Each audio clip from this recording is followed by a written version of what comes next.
Coach Sheldon Harrison. There never been no comparison. You're live on the show. Sit back and have a listen. All right. LDW MMAC, this is your boy Coach Sheldon Harrison. You're live on the Coach Sheldon Harrison Combat Sports Show Live. Okay, guys, this is a fight that I've definitely been waiting for. A fight that I've definitely been, waiting on for months. And that's Sabina Mazo, the Colombian Queen, versus Maryna Iron Lady Moroz. Okay, guys, let's go ahead and let's really get into the fight and what happened during the fight. In round one, okay, you can tell Sabina, she was trying to fill out Maryna Moroz. Maryna Moroz immediately got into the grill of Sabina Mazo. Moroz, she started throwing jabs. She started, just touching Sabina Mazo. She wasn't, doing a lot of damage. She was touching Sabina Mazo. And I think, she bloodied Sabina's nose, but it wasn't serious. It wasn't serious enough, and her nose wasn't broken. She was just touching Sabina. But, Sabina was trying to figure out how to make the adjustments in round one. Round two, and also in round one, Maryna Moroz, Sabina was doing a good job with takedown defense, and then Maryna Moroz, at the last second, she got a takedown.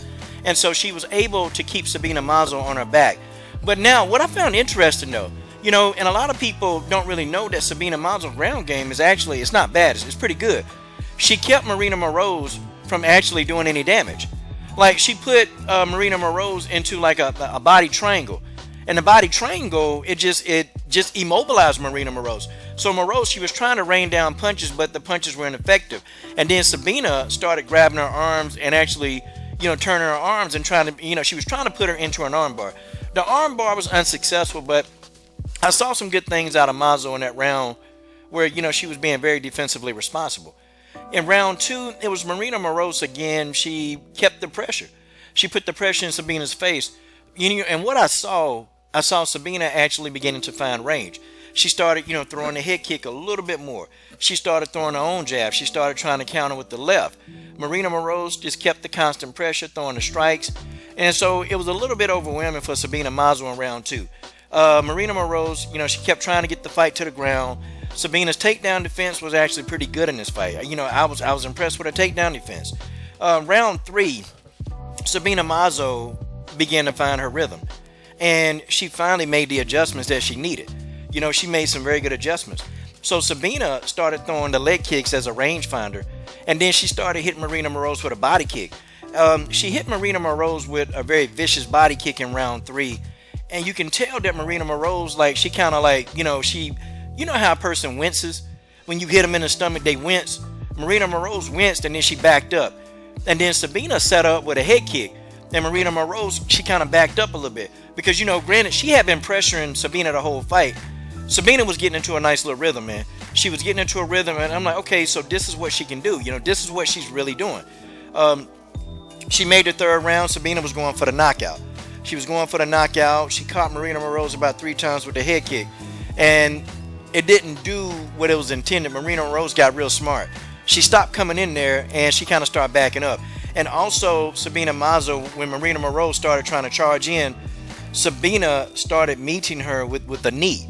And, she started putting that knee up in the chest of Maryna Moroz. She started hitting Maryna Moroz in the head with the knees. And so Moroz was really tentative in round three. So, it was a good fight. It was a first really good fight for Sabina Mazo. I wanted Sabina to pull this fight out. I wanted her to. But, it's her first fight, man. And she was in there with a skilled opponent.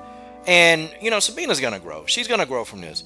And, when she gets back and she gets settled back in California, I am going to talk to her. We're going to talk, and we're just going to talk about the fight. But, I was overly impressed with her defense, of actually not getting pummeled to death. She did a good job. And on the cage, she actually did a good job of circling. Probably one thing that I probably would say, I just think that she kept her head, right there. She kept her head there a lot. And so Maryna Moroz was able to throw the jab. And the jab was really disrupting Sabina's offense. The jab was. But the leg kick and the head kicks, they were there. And I felt like Sabina didn't use her range. Because I think if Sabina would have kept the jab in Maryna Moroz's face, she could have won the fight. She could have won the fight with a jab. Because Moroz really, she really wasn't doing anything that complex. All she did was kept coming in. And she used the jab to set her entry up. And then she got in on the inside. That's it. It was a good fight, though, by both ladies. Shout out to Maryna Moroz, man. Shout out to her. She beat the prospect. But you know what? Sabina's going to come back, and she's going to come back stronger. Guys, tell me what you think. This is your boy, Coach Shelton Harrison. I'm done. We love you, Sabina. Subscribe, support the best women's MMA platform on YouTube.